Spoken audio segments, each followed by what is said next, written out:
for the opportunity. The FFAW represents inshore harvesters in our province, encompassing 10,000 owner-operators and crew. Our scope of membership also includes hundreds of workers in fish processing. I'm here today to explain the essential role fish harvesters play in sustainable fisheries management and the concerning way their knowledge and expertise has been excluded from science and management. In Newfoundland and Labrador, the value of the inshore fishery cannot be understated. It is not an industry that can simply be replaced through theoretical green jobs or tech industry development, nor does it need to be. It requires support and investment. It is an industry that can be sustainably maintained for generations to come through sound scientific advice, diversification, and put people and communities first when making decisions. Ensuring the fishery remains vibrant into the future is a pillar of the work our union undertakes. A critical component of that is ensuring harvesters' knowledge and voices are heard and valued by DFO in particular. In the 3 decades since the devastation of the cod moratorium, our organization has been a trailblazer for improving marine science by initiating dozens of surveys and other scientific projects, bringing quantifiable information from harvesters to the scientific assessment table. The demand for robust science has expanded in recent years. Our union has invested greatly in building competent science team with full-time scientists and other staff as well. We do much of the science is left by filling gaps left by the federal government. Each year, over 1,000 individuals volunteer their time and knowledge, making meaningful contributions to science. Despite all of this, harvesters still do not have the valued seat at the table, and DFO continues to disregard harvesters and their contributions. The blue economy must begin with independent harvesters who are most impacted by the changes in our marine environment. These Canadians and their families have the most to lose. The decisions relating to science and management of fisheries and oceans have very real impacts on their lives, yet they are usually the last to be considered.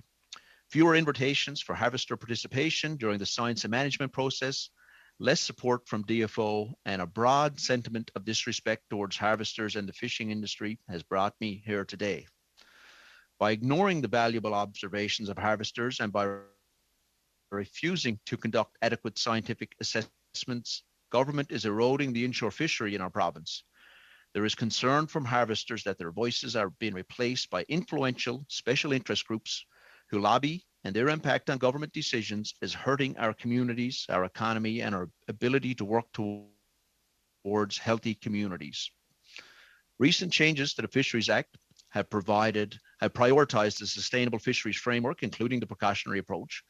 While this is very well intentioned, it forces rigid frameworks in fisheries that are not supported by adequate science.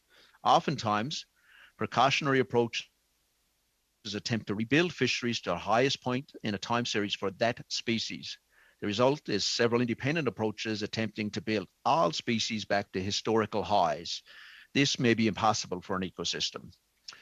One issue that has been ignored for decades is the impact seal populations are having on fish stocks. On species like capelin and cod, often scrutinized by conservation groups, they have low harvest rates, and we see that DFO in 2008 said that harp seals ate 4.2 million tons of prey. To put this in perspective, the fishery probably in Atlantic Canada takes 560,000 metric tons in a year. It feeds millions of people and generated more than $3 billion. Recently, the minister made a decision on Gulf shrimp that completely deviated from the PA, making more aggressive cuts to the resource. This PA was developed in consultation with fish harvesters, scientists, and management, and yet the decision discarded this work. I ask you, when decisions like this are repeatedly made, how can harvesters trust DFO? I'm here to ask you to consider the following recommendations. That you immediately consider recommendations to increase independent inshore fish harvesters' contributions to the scientific and management processes for all fisheries, such as through CSAS or the advisory process. As science gets more complex, the Fisheries Act dictates that it will become more rigid unless meaningful measures are taken to ensure fish harvester knowledge is given weight. We ask the federal government undertake an initiative to ensure fish harvester knowledge be incorporated in all science and management decisions. Both natural and socioeconomic sciences are critical components of fisheries sustainability and should be treated with equal weight.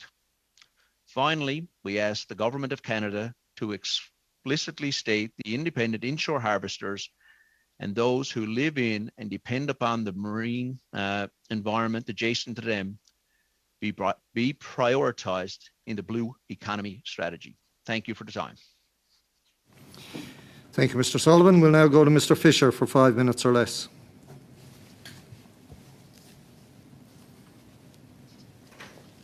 Hey, Lactith. Good morning. My name is Aidan Fisher. I'm a band member of Chiacton First Nation in Chilliwack, BC, which is part of the Stalo Nation. I'm speaking to you all who are meeting on the unceded traditional territory of the Algonquin Anishinaabe people from the unceded Sathlamuk of the Stalo people. I'm here today through my day job as a fisheries biologist for the Lower Fraser Fisheries Alliance, an Indigenous technical organization that works to support the collective interests of 23 First Nations along the Lower Fraser River for fish, fisheries, and fish habitat that have supported our people since time immemorial. Over the past 7 years, I have participated in numerous DFO Canadian Science Advisory Secretariat review processes at multiple levels. I have also worked with many DFO staff members in different departments on science and technical items related to Fraser salmon, Oolakan, and sturgeon fisheries.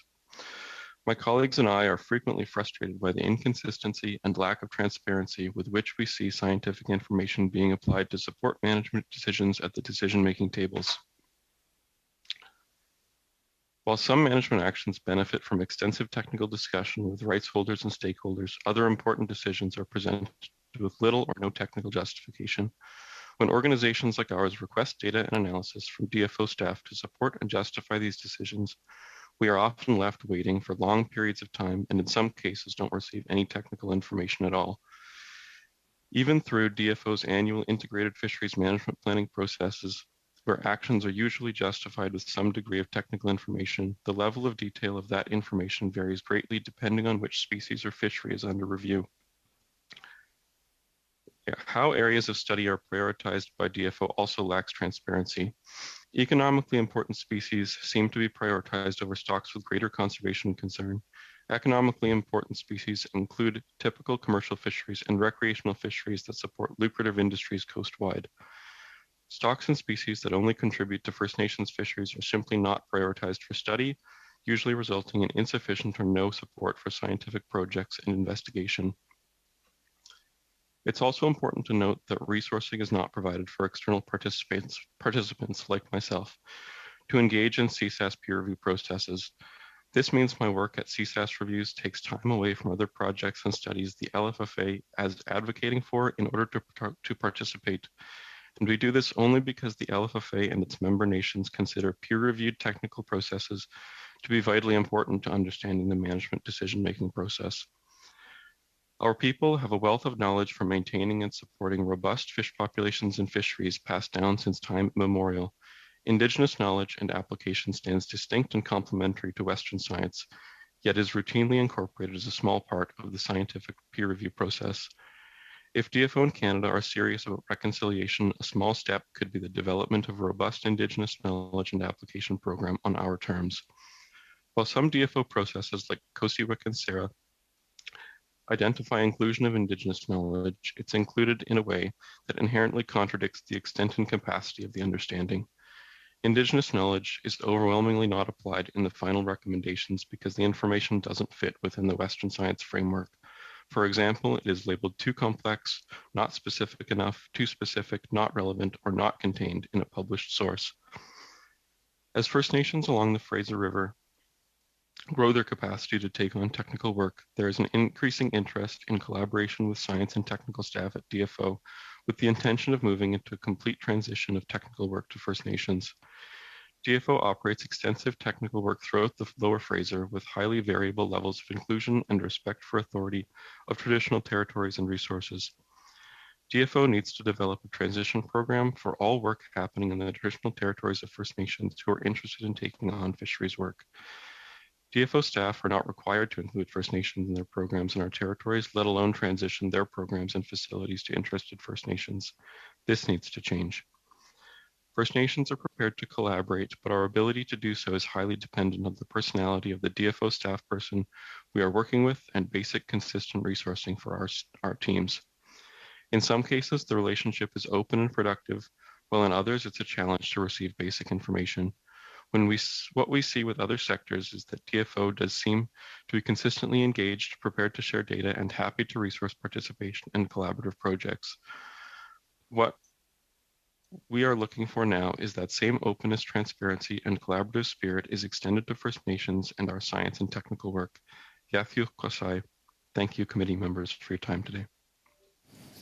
Thank you, Mr. Fisher. We'll now go to Ms. Giffen for 5 minutes or less, please. Thank you. On behalf of the approximately 1,200 fishers on PEI, I would like to thank you, Mr. Chair, and members of this committee for the invitation to speak to you today.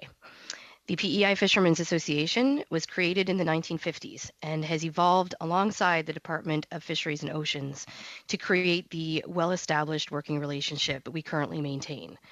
Since science is the topic today, I would first like to say that the PEIFA knows how hard DFO scientists work to ensure fulsome representation of the data collected. Our goal in being here today is to focus on the processes and mechanisms behind the collection of scientific data and how they can evolve along with industry and the changing needs of DFO. The quality of the data being collected and how it differs from species to species was brought up in previous sessions, so I will expand a little, but I will also include specific comments regarding process. Number one, logbooks are an economically feasible way for DFO to collect a wealth of information. Unfortunately, it has become common practice for DFO to create these logbooks with no input from industry.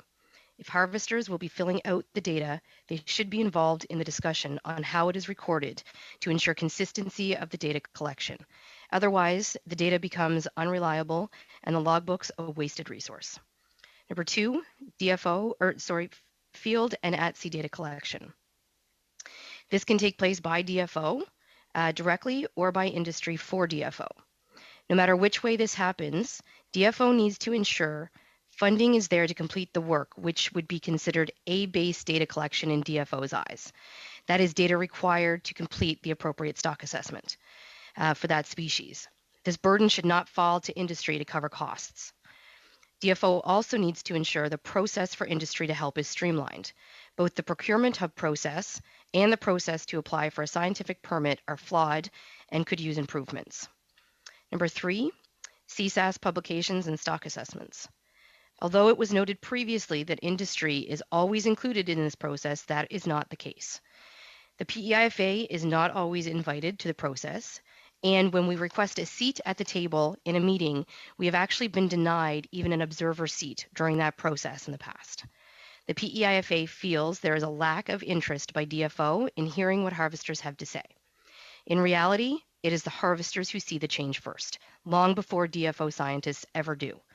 Ideally, DFO should be looking for a way to capture this industry perspective and use it to shape their data collection moving forward. Stock assessments are moving toward a model approach with less industry input. This is not ideal. But if this is the road stock assessments will take, it would be ideal to include industry in DFO training on incorporation of models into stock assessments to ensure meaningful contributions by industry. Number four, trust and transparency. Advisory committees were set up by DFO so industry could be heard. But to industry, most of these advisory meetings now appear to be a checkmark for DFO to say they have consulted with industry rather than taking part in meaningful engagement and collaboration. The PEIFA has approximately 22 committees with over 200 volunteer fishers who put significant time and effort into in-house meetings in preparation for these DFO advisory committee meetings. The PEIFA does this with the understanding that their recommendations on science and management will be passed along to the minister. There is no transparency around the information that is passed to the minister and what input, if any, is being considered by DFO. Number five, process. Through all the avenues to gather industry feedback and data, CSAS, advisory minutes, meetings, procurement, DFO does not create an atmosphere to be inclusive to participate in science. In some cases, industry does not receive documentation until the day of the meeting. In other cases, packages are not released from their procurement hub until 2 weeks prior to a deadline. Sometimes field sampling starts much later than planned with no backup plan from DFO. There are many examples of DFO timelines or processes being a hindrance to data collection, with no room for industry input into the data collection, efficiency of collection, or discussions on real costs associated with the data collection. Again, the PEIFA want to reiterate that we believe it is the DFO process that is hindering proper data collection, proper data sharing, and proper science consultation. Thank you for your time. Thank you, Ms. Griffin. We'll now go to Mr. Cote for 5 minutes or less, please.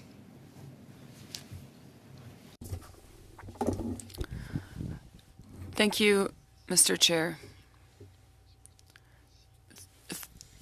We thank you for the time you have given us today. I have a bachelor degree and a master's degree in marine biology from Laval University. My professional career began in the Gaspé Peninsula when I worked for a pioneering mariculture or marine farming company in Quebec, then as a research assistant for a university team. I was then director of research and development for another marine farming company for 16 years, and since 2010, I have been employed by the RPPSG as scientific director.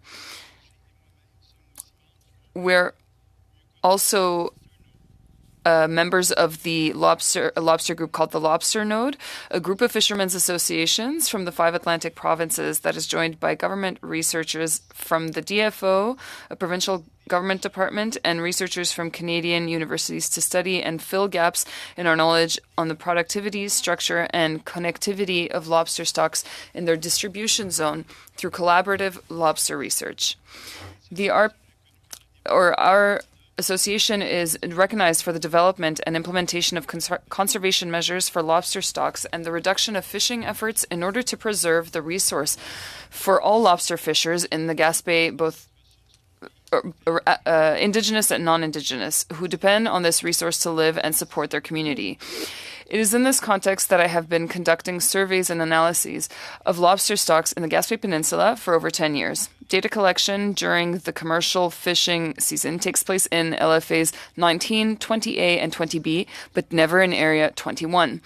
Fishers participating in the data collection have modified fishing traps in order to have a complete sampling of the stock structure in the LFA studied. All lobsters caught are recorded by size and sex. The data are then communicated to the DFO Quebec scientist. I also collect similar data after the fishing season to analyze the remaining stocks in LFA 20 following a rigorous protocol implemented in 2011. The fisherman notes the sex of the animal, whether emails are egged, the condition, and so on, and the data is compiled and then forwarded to DFO, and I do a summary analysis that I present to my fishermen. The RPPSG fully funds this monitoring. We applied for funding from the Fonds des Pêches Québec, which was refused because it is a follow-up and not a project. Since 2021, in partnership with the Development Center and Research Center for AI, we have developed a first artificial intelligence model using these post-season data collected over the last 10 years in order to predict the evolution of stocks and catches. This model is still to be refined by introducing additional data. On the other hand, as part of the MSC certification of our spring commercial fishery, I conduct an annual analysis of bait and bycatch data from fishermen in LFAs 19, 20, and 21 in order to better answer the questions of certification assessors. With the agreement of our fishermen, the data used is from the Jobel electronic logbook developed by the RPPSG since 2015. Unfortunately, in the last 10 years, I have not had the opportunity to move forward towards further collaboration with DFO on the data analysis and scientific work done by the RPPSG. I attend today as an expert to the regional peer review of the Quebec Coastal Lobster Assessment that is normally held every 3 years. The last meeting was in March 2019. The next one was supposed to take place in February 2022, but it was postponed. However, lobster is a key species from a socioeconomic point of view for Quebec and the Gaspé area.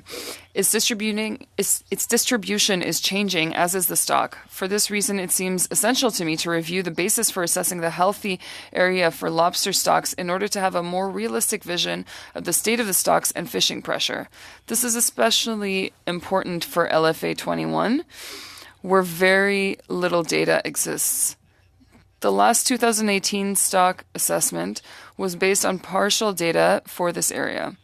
According to the DFO advice dated February 11th, 2020, presented during the lobster workshop in the context of environmental changes, it is not desirable to induce a new source of variability, and the modifications made to the management measures in 2019 are not consistent with the conservation objectives of not increasing fishing pressure. Or pressure on fishing, rather. In September 2021, despite this advice, the lack of data for LFA 21 and the RPPSG's concerns about the impact on stocks of a fall fishery, or fishing in the fall, rather, DFO amended the lobster fishery management plan for LFA 21 by introducing a second commercial fishing season, ostensibly to collect data. Despite repeated requests from the RPPSG, we have not received any information regarding the protocol planned by DFO, nor do we have the results of the study. We're wondering if this data is considered confidential under the Fisheries Act, since it would have been collected with the assistance of an Indigenous band. We think that there is a lack of sharing the information between the Minister and the associations who are very involved in research, especially with lobster. Thank you, everyone, and thank you, Mr. Chair. Before I move to questions, just a reminder to members that we do have to go to in-camera in about the last half hour of the committee this morning to discuss some committee business. And of course, I remind members we have our witnesses around Zoom, so please identify who your question is to instead of having 5 people just gazing at the screen wondering who should answer. And to the witnesses, if somebody is answering a question and you have a comment you want to add, if you use the raised hand function, I'm sure the member would recognise you and have you participate as well on that. So as we move to questions, we'll go to Mr. Perkins to start off for 6 minutes or less, please. Thank you, Mr. Chair, and thank you, witnesses. Those are very interesting presentations during this important study that we're doing. It's been very enlightening. My first question is to Mr. Sullivan. Mr. Sullivan, on February 17th, FFAW Unifor issued a news release, and I'm going to quote from it. It said, "At the Canadian Independent Fish Harvesters Federation annual meeting, Minister Murray put forward her ideas and vision for the fishery on the east coast of Canada and stated clearly that her goal is to leave as many fish in the water as possible and to grow as much vegetation in the water as possible so that the Atlantic Ocean can better absorb carbon to combat climate change." The release goes on to say that the minister also stated that the fish harvesters will have to accept this sacrifice as part of Canada's commitment to fight climate change, noting that given technological advances, harvesters could change career paths and work remotely from their communities. I'm not sure that that statement was based on the quality of the science that she was receiving from the department, so I asked the minister about that news release in the House in question period in March, and her response was that I've been misquoted at times.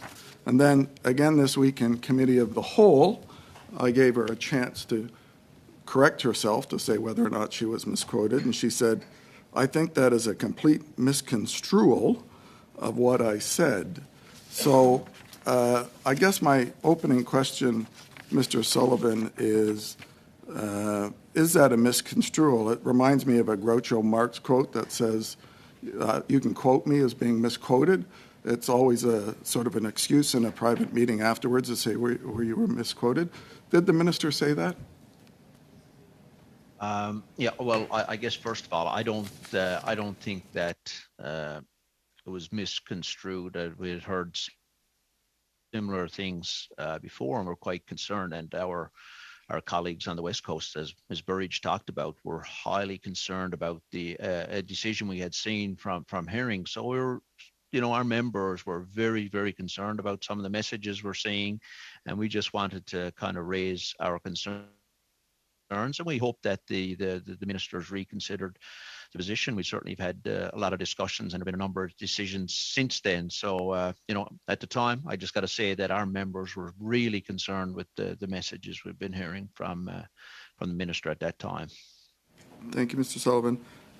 Ms. Burridge, I want to ask you, you made a comment about the Pacific herring decision and the science that the stocks are healthy, and it was cut by 50%, so your concern obviously was that science wasn't used in that decision-making process. I know that when groups asked the minister's office why that decision was made, the minister's office said, well, it wasn't based on science, it was based on a holistic approach to the ocean, which is, of course, not something I quite fathom in terms of a definition, but the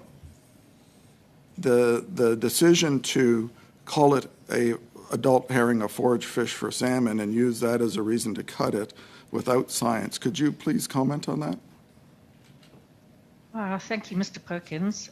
As I mentioned, Pacific herring has one of the very best data sets going back decades on this coast. It's also recently been through a management strategy evaluation, which allows the science people at DFO to evaluate the effect of different harvest control rules. The harvest control rule that we've long had in place going back some 30 years of essentially a 20% harvest rate has been shown through modeling to be not significantly different in terms of the biological outcomes from the 10%, say, that the minister chose. So the effect of that decision was to take $50 or $20 million out of the fishery without, in our view, putting any more fish for salmon, especially as the predator-prey relationship between salmon and herring is really quite complicated because whole salmon don't eat adult herring. Sometimes they do, but herring do eat juvenile salmon. So we can actually see, going back over time, that as herring populations in the Strait of Georgia have increased, Chinook salmon populations have gone down. So it's much more complicated than the minister suggested. But for me, the worrying thing is that the science, with all this year hard work, peer review, was ignored. And I think that sends the wrong message to fish harvesters because basically, we're prepared on this coast to live and die by the science. If science says we can fish, we should. If it says we can't, we won't. Thank you. Ms. Giffen, you mentioned the role of harvesters in developing policy, science, knowing what's going on. Often at this committee, we've heard some witnesses suggest that harvesters and their associations shouldn't be involved in those decision-making processes, and we also hear that First Nations knowledge should be. To me, both of them are valued. Could you comment on that, please?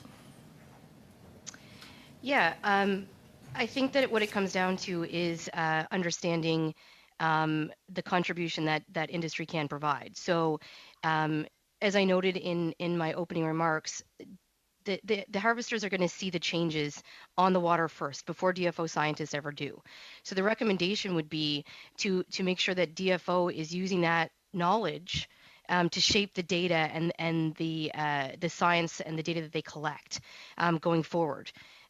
So I do feel that harvesters have a right to be in that and a part of that process, because there are situations, especially now, where DFO say, well, we're not seeing that.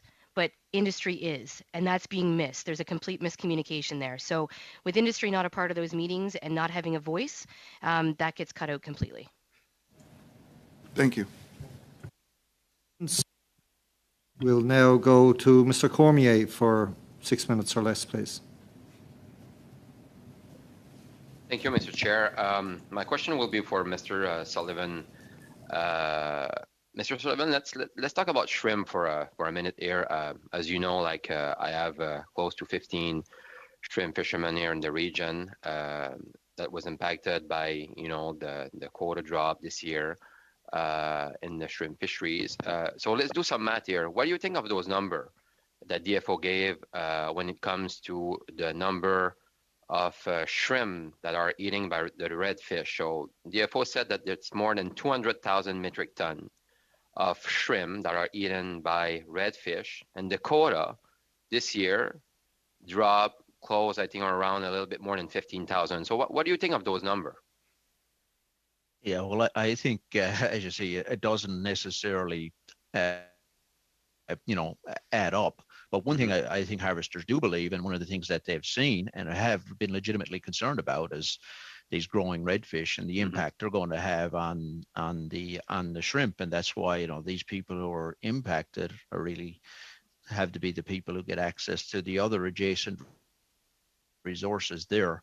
But I think similarly to the point about that we saw in herring on the West Coast, we had a agreed upon precautionary approach with harvest control rules in that fishery. That's really only 8-9 years ago put in place. That was done with harvesters. It was done with scientists and managers, and the cuts went even deeper than that. So we deviated from that without the engagement of industry, which is really disappointing. And I think it hurts the relationship between the department when we deviate from those things. And those shrimp harvesters, a couple of hundred in Newfoundland and Labrador, plus those working in the plants, are really, really hurt by that decision when things have been tough already.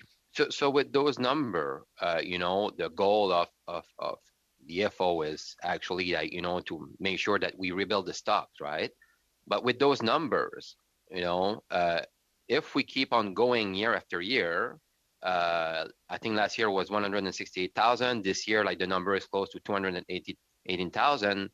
Next year might go up again, right? So what is the solution here? Of course we want to rebuild the stock, but at the same time, there's those redfish that are eating a ton of it. And, next year, we already saw a drop in quota for next year. So what is your solution? What are you proposing? Because those redfish will still eat the shrimp for sure. But at the same time, we have to make sure that we try to rebuild the stock. But the way I'm seeing it right now, I'm not an expert, but it will be very difficult to rebuild the stock if the redfish is eating. And I know that we want to have a redfish fisheries in the coming years. But as you know, we're not there yet. So what is your solution, to, yes, help rebuild the stock, but also it's our community that, as you know, that are suffering from those cut in quotas also. So what is your solution? Well, I would say, first of all, in a situation like that, when we have an ecosystem, when we have large predation like that, there are no easy solutions to that. But I think we got to look at a couple of things. First is not the only solution to dealing with these issues is not only to cut harvesters. I think there could have been some, and that's why I think when I mentioned social sciences, some additional consideration to give how do we handle these situations, because a lot of people don't believe that there is any rebuilding of shrimp with that many redfish and that kind of a dynamic in the environment. So that's one thing. I think the other thing we talk about is giving consideration to those who are adjacent to the resource, people who are impacted by, shrimp taking over the redfish taking over the habitat where shrimp have, not exclude them from that fishery. People having access to several fisheries at different parts of the ecosystem, having that diversification from what's in adjacent waters is a plan that can really give some stability at times when we know the environment is really unpredictable and we have highs and lows, and most oftentimes not caused by harvesters themselves. So good. Just because I have just only 1 minute left, you sent a letter to Minister Murray for some possible solution with help, very rapidly to those fishermen. I just want to clarify something. It seems to be a little bit different when it came to a permit cost from your fishermen in Newfoundland compared to our fishermen here in New Brunswick. If I'm not mistaken, your license fee is only $100 per fisherman, right? And there's IQ fees, certainly significant individual quota fees on top of that. And one of the short-term solutions, I guess, was some additional support for people who are really been hit hard. Yeah, I understand, but like I think there's and us here in New Brunswick, I think like the license fee goes up by the pound or whatever the number of quota that you have, right? So it's a little bit different, I think, right? In the northern shrimp, we don't manage on individual quotas, so harvesters do not pay the IQ fee, but in the Gulf, they do. And I also see that you're asking for a little bit more science, like with DFO on the shrimp, also fisheries, right? Yeah, working with our colleagues in New Brunswick and Quebec to improve that as well. And for next year, what do you think for next year? Like what do you think we should do for next year for regarding the quota? Well, I don't think we should automatically decide what the quota is for the following year in advance. I think we got to talk about the impacts and look at the latest science as well. Okay, thanks. I think my time is up. Thank you, Mr. Cormier. We'll now go to Madame Debienne for 6 minutes or less, please. Thank you, Mr. Chair. Thank you to all the witnesses for being here. You're always very interesting. It really helps us with our work. Mr. Cote, I have met some fishers in the Ile de la Madeleine area and lobster fishers who are part of your association. And they tell me that nothing is more important for us than to preserve the resource and its sustainability. How do you explain that the DFO doesn't take into consideration your advice? That's a very good question. We'll say that the fishers are maybe a little too partisan and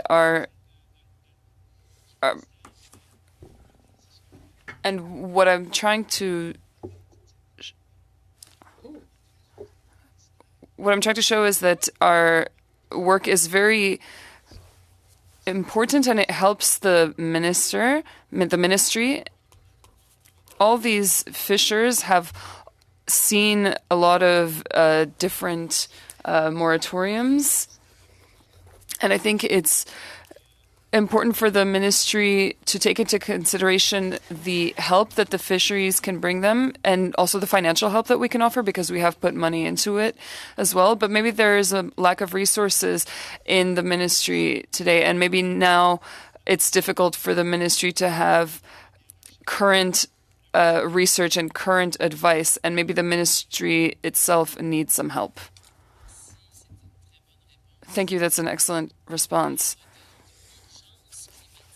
Since we are in the context of an environmental and climate crisis, things are changing, and every week we learn new things. How can we here support you in this process to raise awareness with the DFO? I would like you to talk to all of my colleagues around the table because I think we are listening. Well, I think we heard many different witnesses today talking about how all of the associations, no matter where they are in the Atlantic region, have been invested for a very long time, whether they are Indigenous or not, and that science can actually come from everyone. I think more collaborative science and more participatory science would be helpful. Melanie was saying earlier that fishers can be present, can help, and they are the first to see what is happening in the oceans. We have to really be listening to them. So I really liked it when Melanie said, sometimes they consult us, but they present things to us, but we're not really listening to us. It's not the same thing to do a consultation. Sometimes you really have to take into consideration what we have as advice and what we're saying. I do think that that's very important. I think that there needs to be a better marriage between science at the ministry and the science that is being done in all the associations in Quebec and in the Atlantic region. Do I still have time left? 2 minutes? Oh, great. Access to information, Mr. Cote. Have your attempts been in vain, or have you sometimes had access to certain information and maybe there's more specific information where there's a blockage. Well, there indeed is some specific information where there is a blockage. Sadly, I'm not the one who takes care of it. Claire, who should have been with me today, could have answered that better than me. But indeed, the access to information is sometimes very long. We think that there are certain scientific data that we would like to have, and we don't have access to it. I do think that there needs to be some sort of clarification. I'm trying to find the right word, but things need to be more transparent with regards to what is happening and what is being done with research and data, and everybody must have access to it, indeed. Is there a way to obtain, because you're saying that you're not able to get financial sustain, I think that your report is very important and it's hard to support that. And we see the investment that you're making with the fishers, and we see your willingness to contribute. How do you feel, or rather, what is missing financially? Well, there are many programs already. The ministry put forth many programs, thank you very much, but often there are restrictions. The way that they are applied or with regards to their length. With the last program, what happened, sadly, is that they offered it in the dates where we had difficulty responding in those delays. When we are told that we have only 1 or 2 months to apply, well, we don't necessarily have the time. We really need to be given the time to apply, because the majority of these associations and organizations are quite small, with a small number of employees, and it's difficult to reach that deadline. So I think the deadlines need to be more reasonable. And that's what I would say for now. That's a blockage. Thank you very much, Mr. Coté. Right on time. We'll now go to Ms. Barron for 6 minutes or less, please. Thank you, Chair, and thank you to the witnesses who are here today. Nice to see you all and to hear all of the valuable information that you've contributed. My first question I was hoping to ask to Mr. Sullivan. Mr. Sullivan, you spoke a bit about the importance of social economic sciences being integrated into CSAS processes, and I'm wondering if you can expand a little bit on that, what that might look like, and just add some thoughts to that, please. Yeah, thank you very much for the question. And I think it kind of goes back to with what Melanie may have talked about, just harvesters observing changes in the environment very quickly. And I recognize it's difficult to get that information into a formal process, and we're challenged with that, but there are ways to do it. And I think having, more formal process like input from logbooks like people talked about up front, having harvesters do more observer work and real-time science, I think is a way to do that. It was also discussed about the Canadian Fisheries Research Scientist Network before, and Mr. Coté talked about the lobster node, which did an awful lot of work, both natural science, but also social science related to that as well. So I think there's opportunities to expand on these things, give more investment in them, and work with the harvesters up front.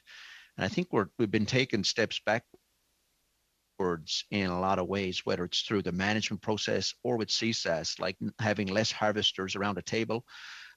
Just a few years ago, there was a section in there for harvester or stakeholder input. So if there's something that wasn't captured in science, a serious observation by harvesters, there was a place to note something like that, and that got removed from the CSAS process. So I think it's a number of things.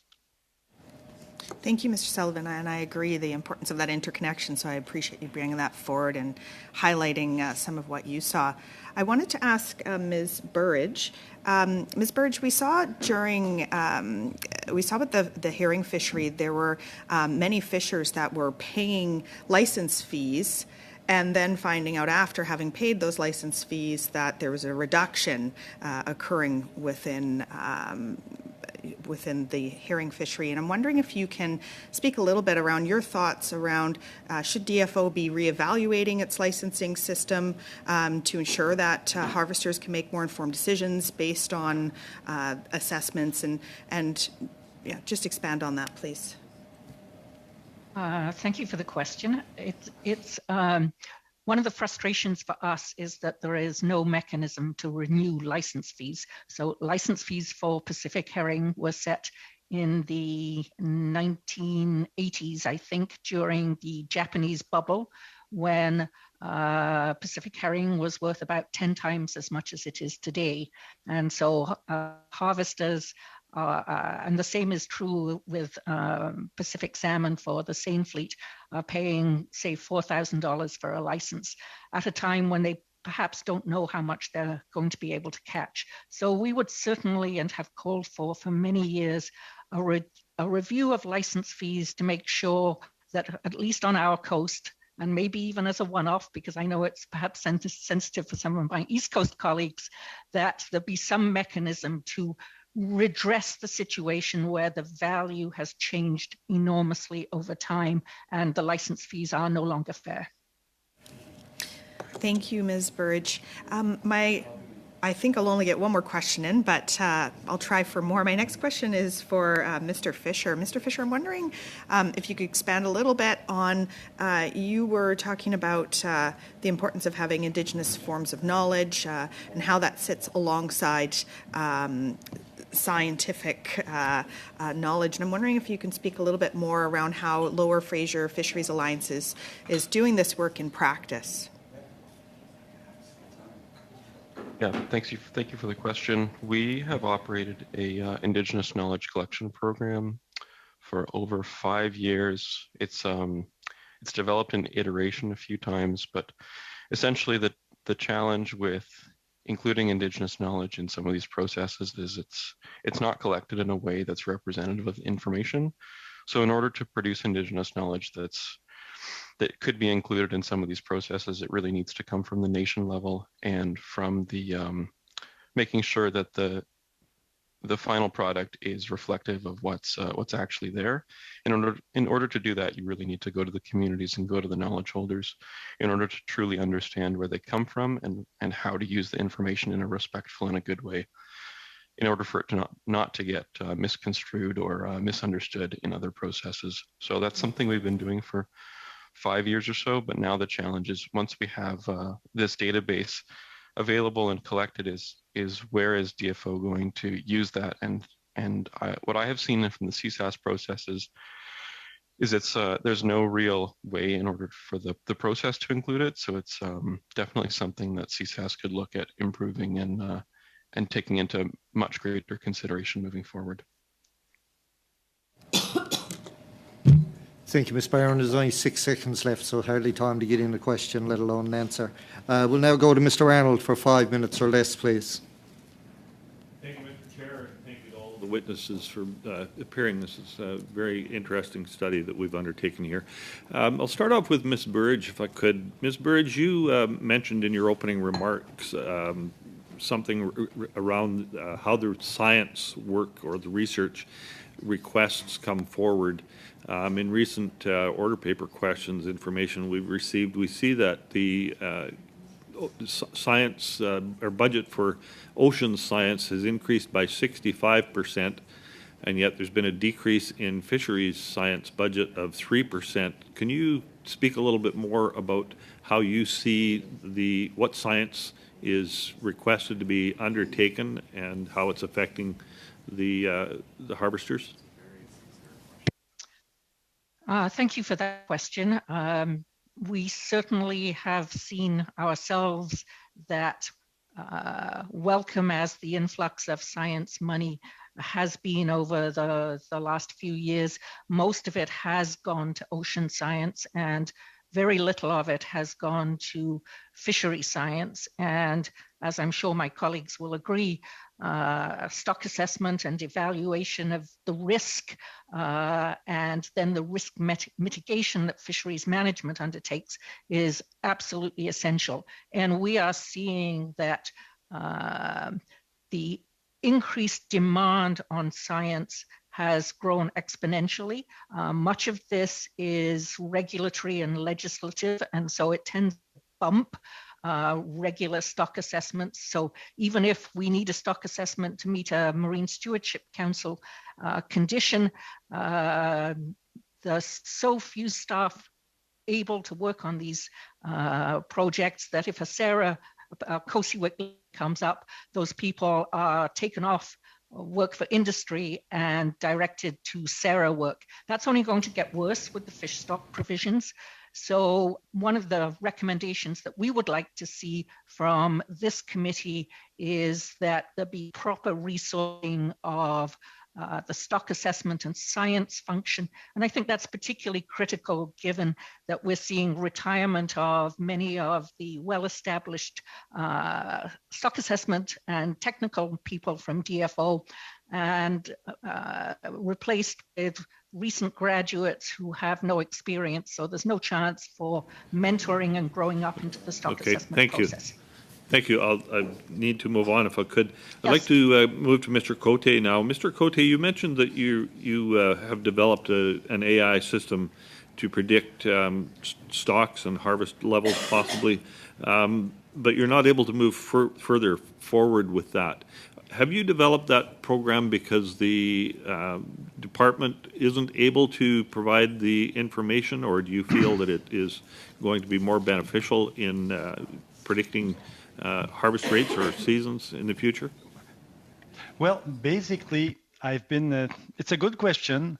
And basically, I've been discussing that with the biologist, the lobster biologist in Quebec here, but never have the time to do so. He knows how to model, but he never have the time to do so.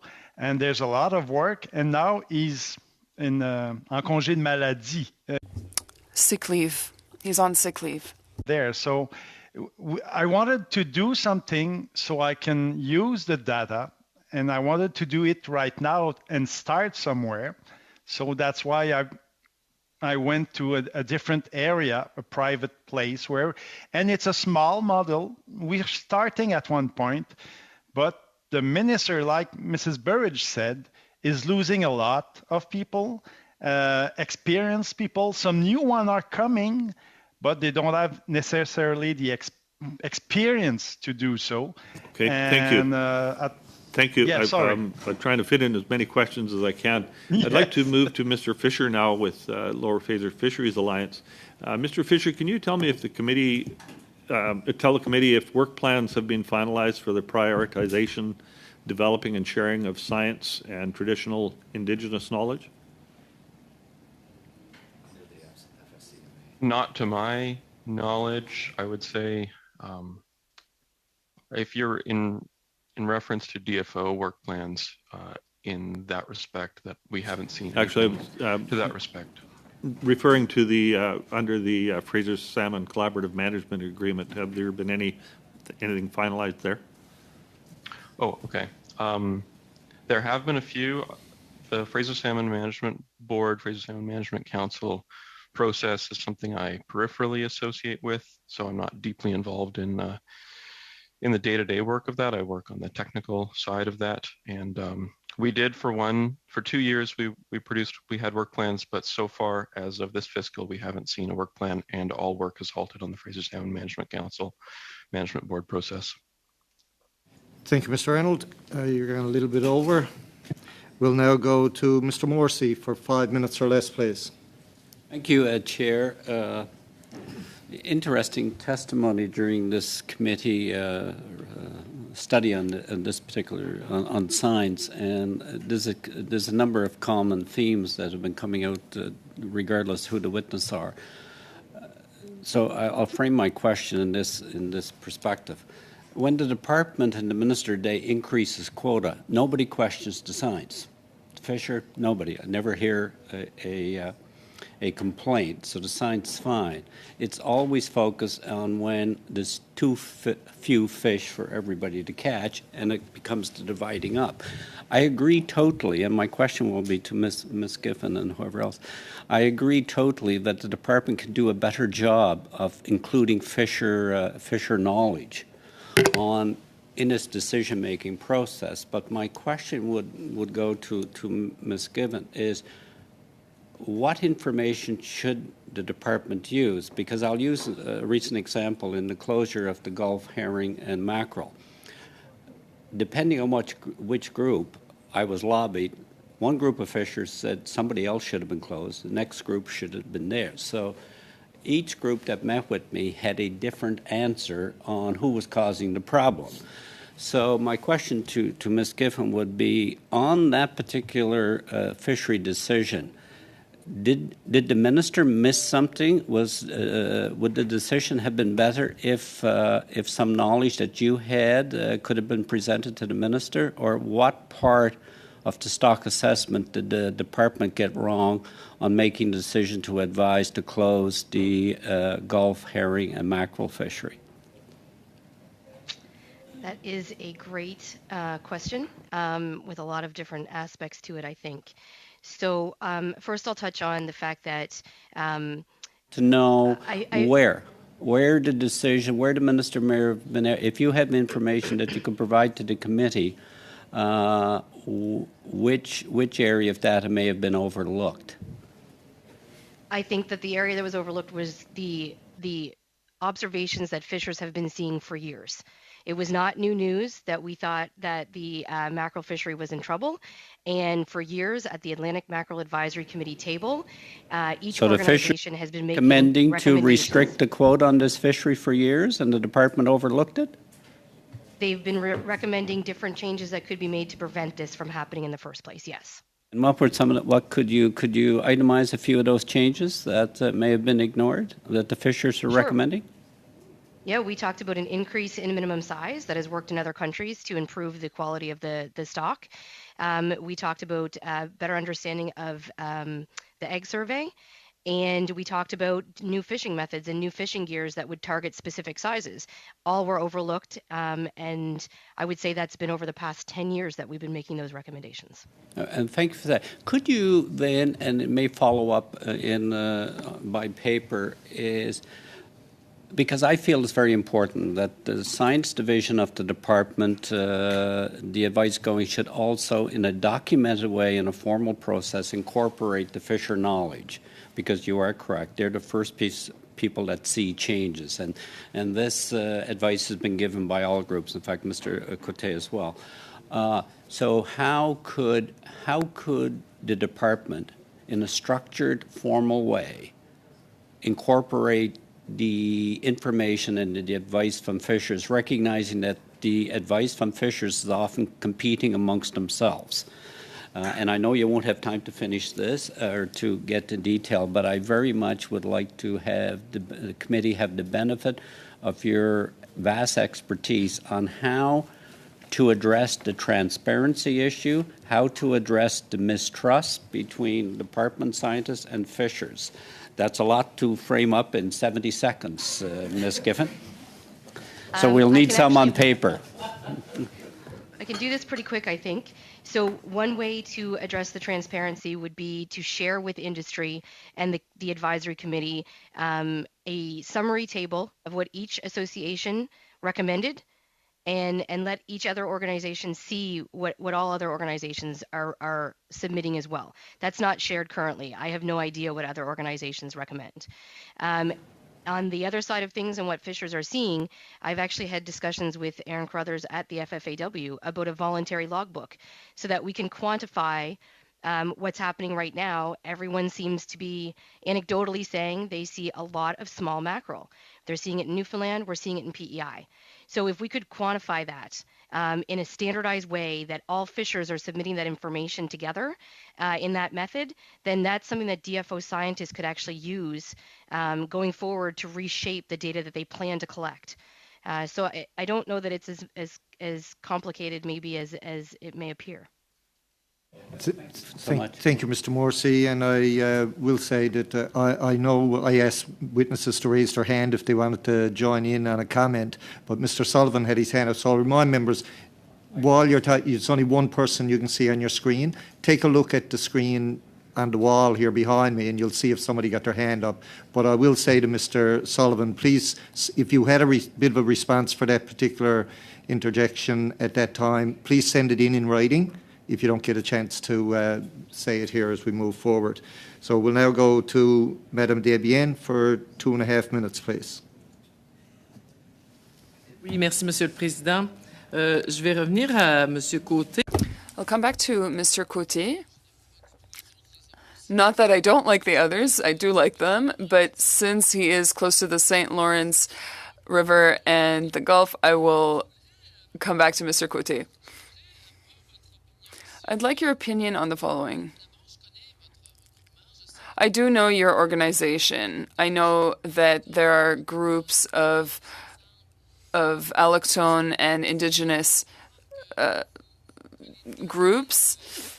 What makes you think that the data that the DFO refuses to give out was collected by an indigenous group? Well, we don't know. What I was saying is that we opened up a second season of commercial fishing under the guise of research and exploratory research, and it was never really clear. And when we ask for more details, we don't have the protocol details nor the data. We can't know. And it's all over the evaluation. There's always a lack of data. So whether we have been asking for it to either be public or for us to have it, because we are all working together and we would all like to go in the same direction, and we do need that data. I agree with you, Mr. Côté. Tell me, well, my father and I 30 years ago used to do recreational fishing along the Gulf and in the Saguenay, and the story with the pinnipeds, we were talking about how it's kind of over. How come 30 years later we haven't found a solution to manage the overpopulation of pinnipeds? Well, I don't know that I would be able to explain it to you today. It's very long, and I think Keith might be in a better position to talk about that. But certainly it does have to do with the last question, the question on mackerel. When we look at fishing, what we should look at is where the mortality comes from, because we do know it comes from seals, and why is the department not stopping recreational mackerel fishing, which you talked about? We don't even know its impact. So stopping fishers is giving us, the responsibility when we might not actually be responsible for the diminishing of those stocks. So less, please. Thank you, Chair. There was some interesting discussion as a result of Mr. Morrissey's questions, and I wanted to offer the opportunity to Mr. Sullivan to share what he had wanted to share during Mr. Morrissey's question. Okay, I do really appreciate that, and specifically on mackerel, I think it was kind of a good example where the disconnect exists. I think the lack of attention to seals and their impact on a stock is one, just generally, and I've been encouraged by the minister's recent work and announcements on seals, and I hope there's more actions followed up.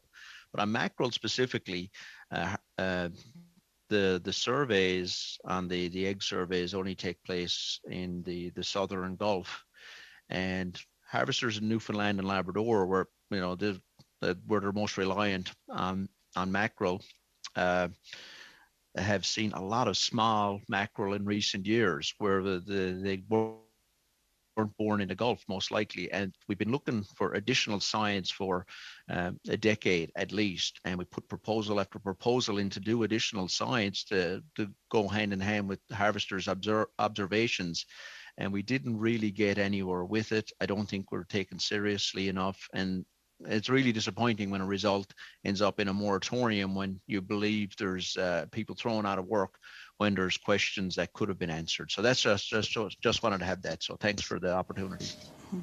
Thank you, Mr. Sullivan. I was wondering, Ms. Giffen, if you could expand a little bit as well around what you were sharing around the importance of having shared information amongst the different organizations and having a means for data to be accumulated so we understand, what's actually happening on the water. What would be needed for the government to move forward with these systems? Is there equipment? Is there processes that need to be evaluated? Can you expand a little bit on what would be required to make that happen?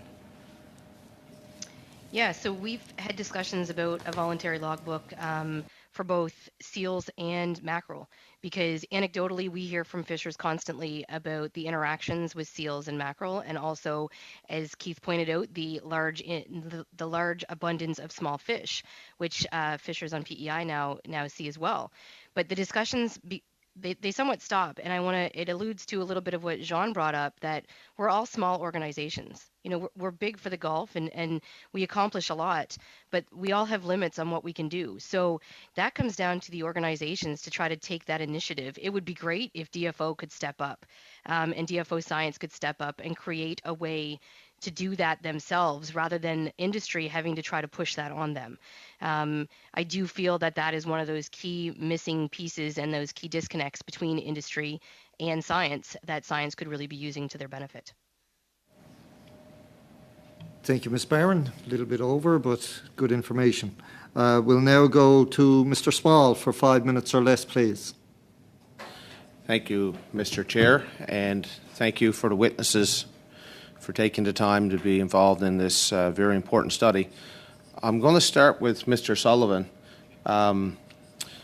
Mr. Sullivan, the way stock assessments have been completed in the last few years have had quite a few changes, and we've seen some stocks. I'll just use an example with 3PS cod, where the stock's been pushed further into the critical zone. Would you mind explaining a little bit about that assessment process and how it's changed? Who has a seat at the table now during the assessments, and how the ratio of external scientists that are involved in this decision making has changed, as the ratio of external scientists to harvesters? You go ahead. Okay, thanks for the question. And the 3PS cod stock on the south coast of Newfoundland, there was some changes in the assessment model in recent years, and like you had said, we have lowered the reference point for that stock, and now we're running all pretty well fishing at an extremely low level. And again, here, just to remind people, the mortality is not from fishing here. Harvesters really believe a lot that it has a lot to do with seals, particularly gray seals in that area. And there have been some significant changes that I don't think were necessarily communicated well by DFO. And I would say that generally, like this stock, maybe like others, generally there's been less opportunities for harvesters to be involved in the assessment, and probably more international ENGOs around the table seem to be getting new seats at the table and priority. It's difficult to understand how people who have the expertise, who have firsthand knowledge, involved in surveys, volunteer their time, and it's their livelihoods are excluded more and more, while groups with international agendas, sometimes I think the intentions are right, but certainly conservation and with the main goals of probably shutting down fisheries get in around these tables more often. So we find that trend disappointing. Before, I had mentioned, excluding the option to have harvesters have additional input in that CSAS process, where there was a specific place. And just 3PS, for example, you go back to around 2016 when we were able to have that input. we were seriously concerned about the stock and pointed that out very clearly. It wasn't about having more to fish, but we're talking about the increased prevalence of seals and the destruction that harvesters were seeing from that. And we've been calling that out for a few years. We removed that section of input from the document, and that disappeared from the conversation for a few years. Now we're at a place where the stock has been driven down, like the neighboring stocks in the Gulf, been probably going down continually, but not because of any removals from harvesters. So, in that process, I think more harvester participation in science and at the table is kind of what's really required. And like one of my recommendations, I'd hope this group would take it very seriously to start a process to examine that in more detail. Thank you, Mr. Sullivan. And I know we've talked a little bit about mackerel, but I think it's an example that we're using in general for the direction that science is going in with DFO science. But I've known harvesters who've caught large adult mackerels in gill nets on St. Pierre Bank in deep water, and it's nowhere near where the traditional migration pattern has been. What would you suggest would be the best harvester participation in science, and we could use mackerel as an example again? Okay, so on mackerel in particular, I think we've put through a lot of different options where DFO don't do the work or probably don't have the capacity now. We have the ability to do acoustic work, certainly for shore. Harvesters have voluntarily collected small samples of mackerel, either the young of the year, to prove that they're actually not born in the Gulf, and do more analysis on those. And then a more comprehensive survey of those spawning mackerel in different areas, because as we know, the temperatures from the Gulf of St. Lawrence have increased significantly the last number of years. We certainly know that there's mackerel spawning in other areas. What we frankly don't know is just how much is contributing to the overall stock. So a more comprehensive look at the spawning distribution of that mackerel. And like I'd say, I know what a harvester you're talking about. These people are voluntarily taking mackerel from the St. Pierre Bank. And I mean, this is something coming up in large gill nets. So there's a large amount of mackerel if they're coming up in large size gill nets, for example. So we've already put a number of proposals, including to the Atlantic Fisheries Fund, but continually met with walls and unfortunately never got any support on doing this work. But there's been a number of proposals, and we'd be happy to present those again to the department and others. Thank you, Mr. Small. Good bit over, but we'll manage. We'll go to Mr. Callaway now for 5 minutes or less, please. Thanks, Mr. Chair, and it's great to see the witnesses here. And I think MP Morrissey talked about a lot of common themes over the past number of weeks. One of those themes, to me, is the commonality of growing the fish and seafood sector.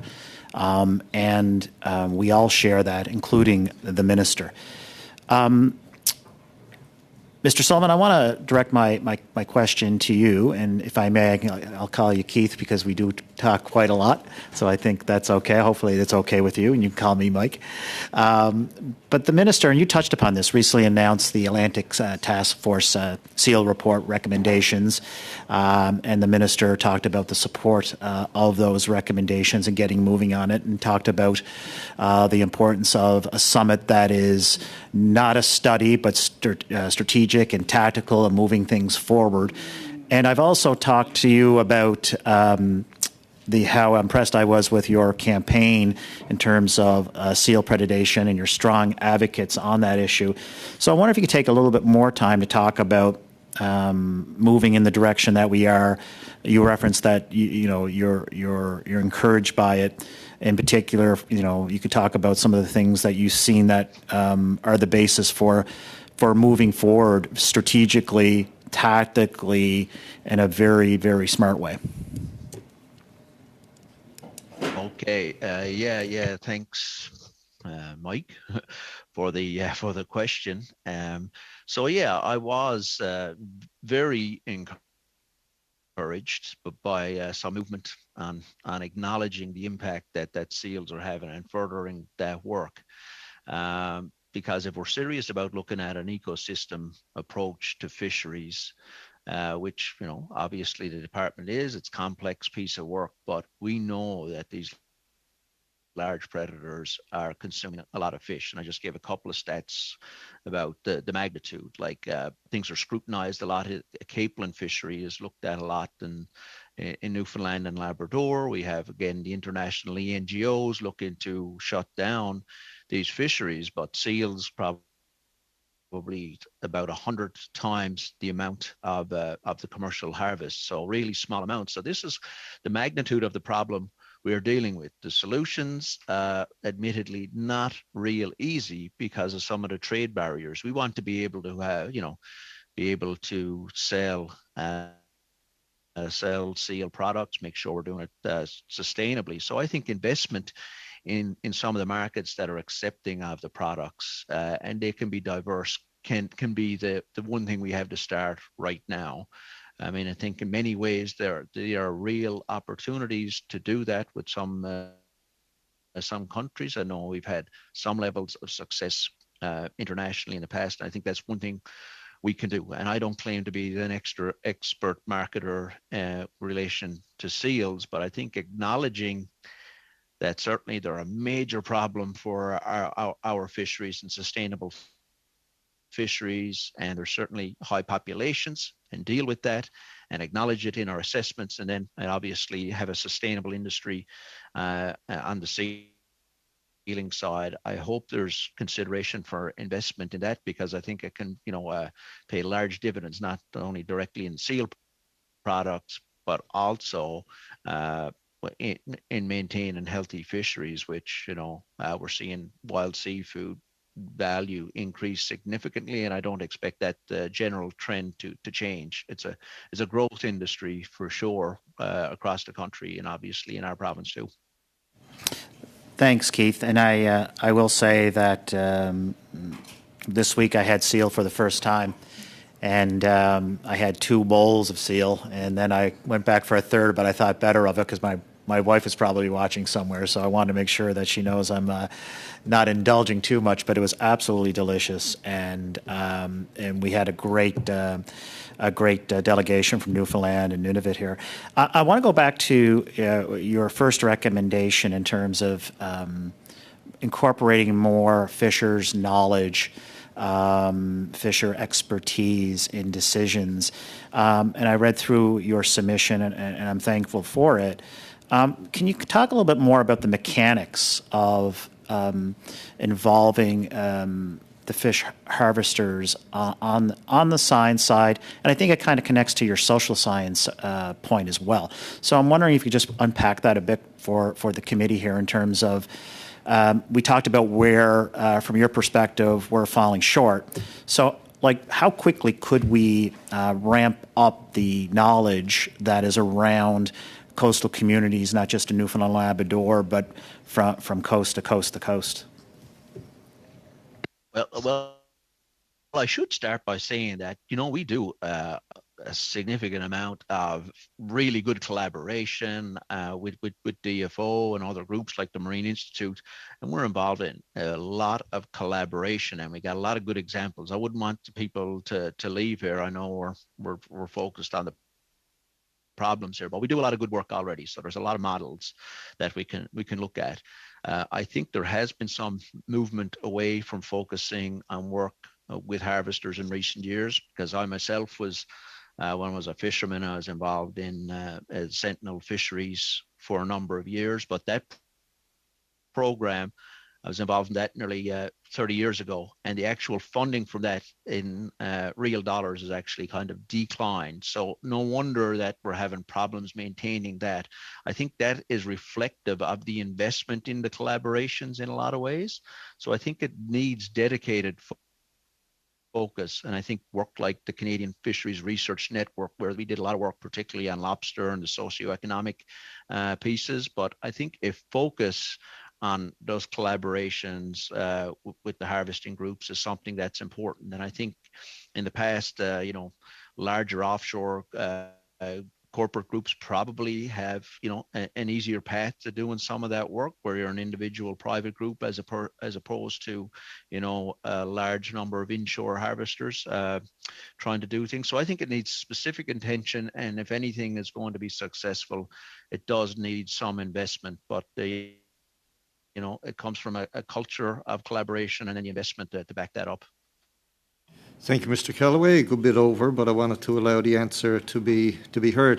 That closes up our time for public meeting today. I want to thank Ms. Griffin, Ms. Burridge, Mr. Fisher, Mr. Cote, and of course Mr. Sullivan for your attendance here, albeit by Zoom, but for sharing your information with the committee. And I know it'll be a valuable asset when they finally get down to writing the actual report. So I'll allow our witnesses to sign off, and we'll recess for a moment and go into in camera. But I will let the committee know that the bait masters weren't able to be contacted first nor last in any way of a certainty. So we're going to reschedule them to appear at a later meeting along the study. So it won't be lost.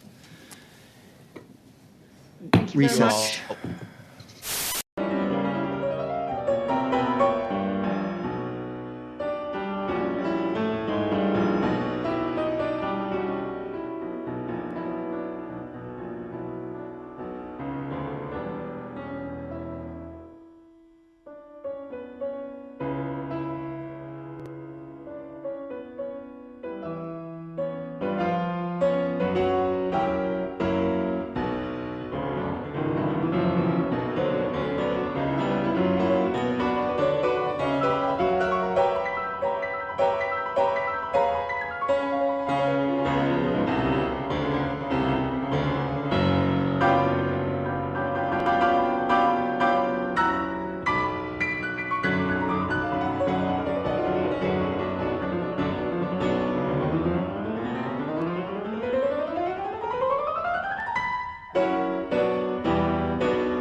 you.